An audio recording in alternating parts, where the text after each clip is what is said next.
ಇಂದೇ ಡೌನ್ಲೋಡ್ ಮಾಡಿ ಮತ್ತು ನಿಮ್ಮ ನೆಚ್ಚಿನ ಶೋಗಳನ್ನು ಆನಂದಿಸಿ.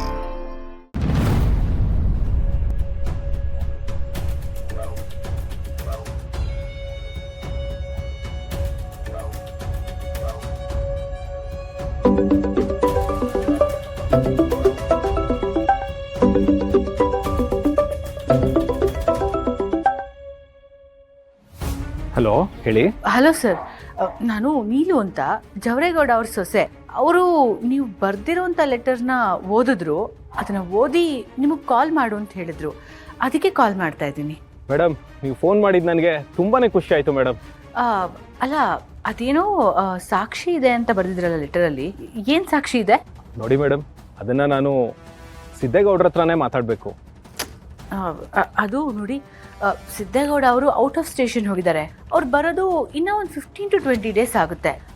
ಅದಕ್ಕೆ ಅದೇನಿದೆಯೋ ನೀವು ನನ್ನ ಹತ್ರ ಹೇಳಿ, ಏನು ತೊಂದರೆ ಇಲ್ಲ. ಅದು ಏನು ಅಂದರೆ ಮೇಡಮ್, ಸಿದ್ದೇಗೌಡ ಅವ್ರದ್ದು ಆಕ್ಸಿಡೆಂಟ್ ಕೇಸ್ ಇದೆಯಲ್ಲ, ಆ ಕೇಸಲ್ಲಿ ಸಿದ್ದೇಗೌಡ ಅವರು ಆಕ್ಸಿಡೆಂಟೇ ಮಾಡಿಲ್ಲ ಅನ್ನೋದಕ್ಕೆ ನನ್ನ ಹತ್ರ ಒಂದು ಬಲವಾದ ಸಾಕ್ಷಿ ಸಿಕ್ಕಿದೆ. ಅದನ್ನ ಸಿದ್ದೇಗೌಡ್ರು ಕೊಡಬೇಕು, ಆ ಸಾಕ್ಷಿನ ತೋರಿಸ್ಬೇಕು ಅಂತ ಮನೆ ಹತ್ರನೂ ನಾನು 2 ಸತಿ ಬಂದಿದ್ದೆ. ಆದ್ರೆ ಮೀಟ್ ಮಾಡಕ್ ಆಗ್ಲಿಲ್ಲ. ಈ ಸಾಕ್ಷಿ ಅವ್ರ ಕೈಗೆ ಏನಾದ್ರೂ ಸಿಕ್ಕಿದ್ರೆ ಅವರು ನಿರಪರಾಧಿ ಅಂತ ನಾವು ಖಂಡಿತ ಪ್ರೂವ್ ಮಾಡ್ಬೋದು ಮೇಡಮ್. ಅಯ್ಯೋ ಸರ್, ನೀವು ನಮ್ಮ ಪಾಲ್ಗೆ ದೇವರಿದ್ದ ಹಾಗೆ. ಸಿದ್ದು ನಮ್ಮ ಮನೆಯವರೆಲ್ರಿಗೂ ಕೂಡ ತುಂಬಾನೇ ಇಷ್ಟ. ಅವನ ಕಂಡ್ರೆ ತುಂಬಾ ಪ್ರೀತಿ. ಪುಟ್ಟು ಮಗು ಥರ ನೋಡ್ತೀವಿ ಅವನನ್ನ. ಅವನು ಇಂಥ ಒಂದು ಕೇಸಲ್ಲಿ ಸಿಗಾಕೊಂಡಿದ್ದಾನೆ ಅಂತ ಗೊತ್ತಾದಾಗಿಂದ ನಾವೆಲ್ಲರೂ ಎಷ್ಟು ನೋವಲ್ಲಿದ್ದೀವಿ ಅಂತ ಅಂದರೆ ಅದನ್ನು ಹೇಳ್ಕೊಳಕ್ಕೆ ಆಗಲ್ಲ. ಅದಕ್ಕೆ ನೀವು ಅದೇನು ಸಾಕ್ಷಿ ಇದೆಯೋ ಅದನ್ನು ನಮ್ಮ ಹತ್ರ ಕೊಡಿ, ಪುಣ್ಯ ಕಟ್ಕೊಳ್ಳಿ. ನಿಮ್ಮ ಋಣನ ನಾವು ಯಾವತ್ತೂ ಮರೆಯಲ್ಲ. ಸರಿ ಮೇಡಮ್, ನೀವು ನನಗೆ ಲೊಕೇಶನ್ ಶೇರ್ ಮಾಡಿದ್ರೆ ನಾನು ಸಾಕ್ಷಿ ಆಧಾರನೆಲ್ಲ ತಗೊಂಡು ಅಲ್ಲಿಗೆ ಆದಷ್ಟು ಬೇಗ ಬಂದ್ಬಿಡ್ತೀನಿ. ನಾನು ಲೊಕೇಶನ್ ನಿಮ್ಗೆ ಈಗಲೇ ಸೆಂಡ್ ಮಾಡ್ತೀನಿ, ಬೇಗ ಬಂದ್ಬಿಡಿ, ನಾನು ಬರ್ತೀನಿ. Okay, thank you very much.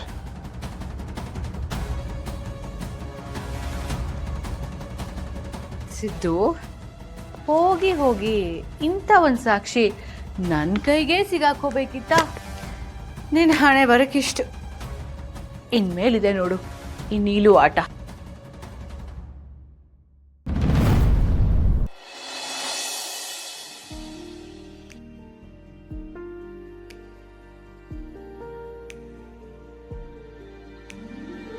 ತಾತ, ಪ್ಲೀಸ್ ಅಳ್ಬೇಡಿ, ದಯವಿಟ್ಟು ಸಮಾಧಾನ ಮಾಡ್ಕೊಳ್ಳಿ. ಈಗ ಅದು ಬಿಟ್ಟರೆ ಬೇರೆ ದಾರಿನೇ ಇಲ್ಲ ಕಣಮ್ಮ. ನಾನು ಹುಷಾರಾಗಬೇಕು, ಮೊದಲಿನ ಥರ ಮಾತಾಡಬೇಕು ಅಂತ ಲಲಿತಾ ತುಂಬ ಆಸೆ ಇಟ್ಕೊಂಡಿದ್ಲು ಕಣಮ್ಮ. ಅವಳು ತುಂಬಾ ಪ್ರಯತ್ನ ಪಟ್ಲು. ಈಗ ನನಗೆ ಮಾತು ಬಂದಿದೆ, ಮೊದಲ ಥರ ಓಡಾಡ್ತಾ ಇದ್ದೀನಿ. ಆದರೆ ಅದನ್ನು ನೋಡೋದಕ್ಕೆ ಅವಳೇ ಇಲ್ಲ ಕಣಮ್ಮ. ಇದನ್ನೆಲ್ಲ ನೋಡ್ತಿದ್ರೆ ದೇವರಿಗೆ ಕರುಣೆನೇ ಇಲ್ಲ ಅನಿಸ್ತಿದ್ಯಮ್ಮ. ತಾತ, ತಿಳಿದಿರೋರಾಗಿ ನೀವೇ ಹೀಗೆ ಮಾತಾಡಿದ್ರೆ ಹೇಗೆ ಹೇಳಿ? ಈ ಭೂಮಿ ಮೇಲೆ ಬದುಕೋದಕ್ಕೆ ಯಾರ್ಯಾರಿಗೆ ಎಷ್ಟೆಷ್ಟು ಋಣ ಇರುತ್ತೋ ಅಷ್ಟು ಮಾತ್ರ ಬದುಕಕ್ಕೆ ಸಾಧ್ಯ. ಅಮ್ಮ ನೀವು ಹುಷಾರಾಗಬೇಕು ಅಂತ ಆಸೆ ಪಟ್ಟಿದ್ದು ನಿಜ, ಆದರೆ ಅದನ್ನು ನೋಡೋದಕ್ಕೆ ಅವರೇ ಇಲ್ಲ. ಅವ್ರಿಗೆ ಆ ಭಾಗ್ಯ ಇರಲಿಲ್ಲ ಅನ್ಸುತ್ತೆ. ಹಾಗೆ ನಿಮಗೂ ಅವ್ರ ಜೊತೆ ಮಾತಾಡೋಕ್ಕೆ ಭಾಗ್ಯ ಇರಲಿಲ್ಲ ಅನ್ಸುತ್ತೆ. ಆದರೆ ಇದಕ್ಕೆ ದೇವ್ರನ್ನ ಹೊಣೆ ಮಾಡೋದು ತಪ್ಪಲ್ವಾ? ಈ ವಿಷಯದಲ್ಲಿ ನಾನು ಏನು ಹೇಳಬೇಕು ಅಂತ ಗೊತ್ತಾಗ್ತಿಲ್ಲ ಕಣಮ್ಮ. ಈ ಮನೆಗೆ ಲಲಿತಾ ಸೊಸೆಯಾಗಿ ಬಂದಳು, ನನಗೆ ತಾಯಿ ಆದಳು. ಆ ತಾಯಿ ಹತ್ರ 2 ಮಾತಾಡೋ ಭಾಗ್ಯ ಇಲ್ಲ ಅಂದಮೇಲೆ ನಾನು ಹುಷಾರಾಗಿ ಏನಮ್ಮ ಪ್ರಯೋಜನ? ಮತ್ತೆ ನಾನು ಅದೇ ಸ್ಥಿತಿಗೆ ಹೋಗಬಾರ್ದು ಅನ್ನಿಸ್ತಿದೆ. ತಾತ, ಯಾಕೆ ಹೀಗೆಲ್ಲ ಮಾತಾಡ್ತಿದ್ದೀರಾ? ಒಂದು ಸಾವು ಇನ್ನೊಂದು ಜೀವಕ್ಕೆ ಮರುಜನ್ಮ ಕೊಡುತ್ತಂತೆ. ಆ ದೇವ್ರು ಅಮ್ಮನ್ನ ಕಿತ್ಕೊಂಡು ನಿಮ್ಗೆ ಇನ್ನೊಂದು ಜೀವನ ಕೊಟ್ಟಿದ್ದಾನೆ. ನೀವು ಮತ್ತೆ ಹಾಗೆ ಆಗಬೇಕು ಅಂದರೆ ಎಲ್ರಿಗೂ ಎಷ್ಟು ನೋವಾಗುತ್ತಲ್ವಾ? ನೀವು ಹೀಗೆಲ್ಲ ಮಾತಾಡಿದ್ರೆ ಹೇಗೆ ತಾತ? ಅಮ್ಮನ ಸ್ಥಾನದಲ್ಲಿ ನೀವೇ ನಿಲ್ಬೇಕಲ್ವಾ? ಆಗಲೇ ಅವರು ನೆಮ್ಮದಿಯಾಗಿರೋದಕ್ಕಾಗೋದು. ಚಿಕ್ಕ ವಯಸ್ಸಾದರೂ ಮನಸ್ಸು ಮುಟ್ಟು ಅಂತ ಮಾತು ಹೇಳಿದೆ ಕಣಮ್ಮ. ಯಾರ ಹೆತ್ಮಗಳು ಏನು, ನೀನು ನೋಡ್ತಿದ್ರೆ ನನ್ನ ಮಗಳೇ ಜ್ಞಾಪಕಕ್ಕೆ ಬರ್ತಾಳೆ. ಅವಳು ಹೀಗೆ ನಾನು ಧೈರ್ಯ ಕಳ್ಕೊಂಡಾಗಲೆಲ್ಲ ನನಗೆ ಧೈರ್ಯ ಹೇಳ್ತಿದ್ಲು, ನನ್ನ ಜೀವನಕ್ಕೆ ಹುರುಪು ತುಂಬ್ತಿದ್ಲು. ಈಗ ಅವಳು ಇಲ್ಲ, ನನ್ನ ಸೊಸೆಯೂ ಇಲ್ಲ.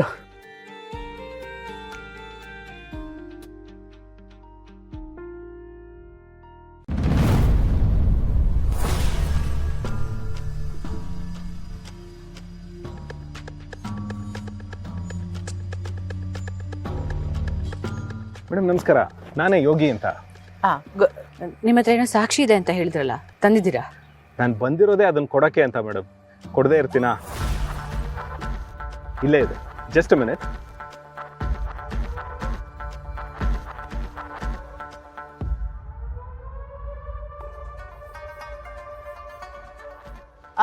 ಇದನ್ನ ಮೊದಲು ಮೊಬೈಲಿಗೆ ಟ್ರಾನ್ಸ್ಫರ್ ಮಾಡ್ಬೋದಾ? ಶೋರ್ ಮೇಡಮ್, ಈಗಲೇ ಕಳಿಸ್ತೀನಿ. ಹಾಂ. ಸೆಂಡ್ ಆಯ್ತು ನೋಡಿ. ಹಾಂ.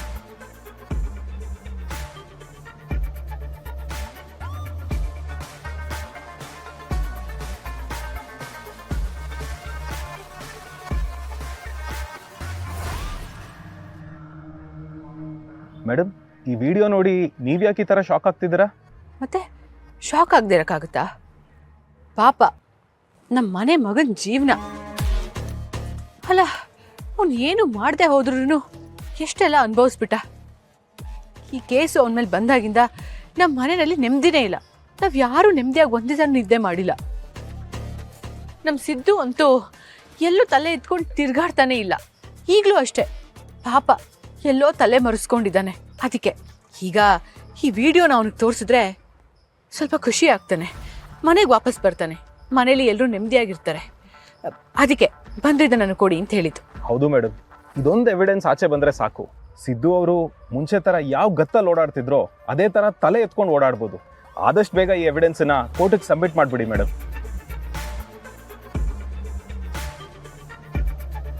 ತಗೊಳ್ಳಿ ಮೇಡಮ್.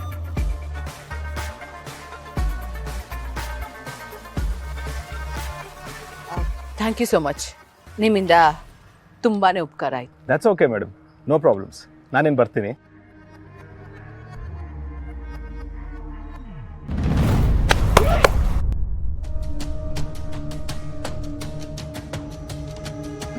ಬಿಡ್ರೋ ಮೇಡಮ್, ಏನಿದು? ಬಿಡ್ರೋ. ಸಾಕ್ಷಿ ಕೊಟ್ಟವನ್ನ ಸಾಕ್ಷಿಯಾಗಿ ಉಳಿಸ್ಬಾರ್ದಲ್ವಾ, ಅದಕ್ಕೆ ಇದೆಲ್ಲ. ಮೇಡಮ್, ನೀವು ತಪ್ಪು ಮಾಡ್ತಿದ್ದೀರಾ ಮೇಡಮ್, ಸರಿಗಿಲ್ಲ ಇದು. ಏಯ್, ಸಾಕು ಮುಚ್ಚೋ ಬಾಯಿ. ತಪ್ಪು ಮಾಡ್ತಾ ಇರೋನು ನೀನು. ಹೋಗಿ ಹೋಗಿ ನನ್ನ ದಾರಿಗೆ ಅಡ್ಡ ಬರ್ತಾ ಇದೆಯಲ್ಲ, ಅದಕ್ಕೆ ನಿನ್ಗೆ ಇವತ್ತಿ ಪರಿಸ್ಥಿತಿ ಬಂದಿರೋದು. ಆ ಬ್ಯಾಗ್ ಕೊಡು.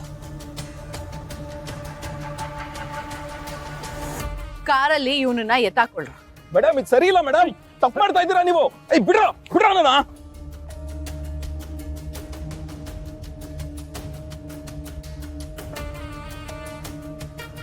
ಅಲ್ಲೇ ಇರಿ.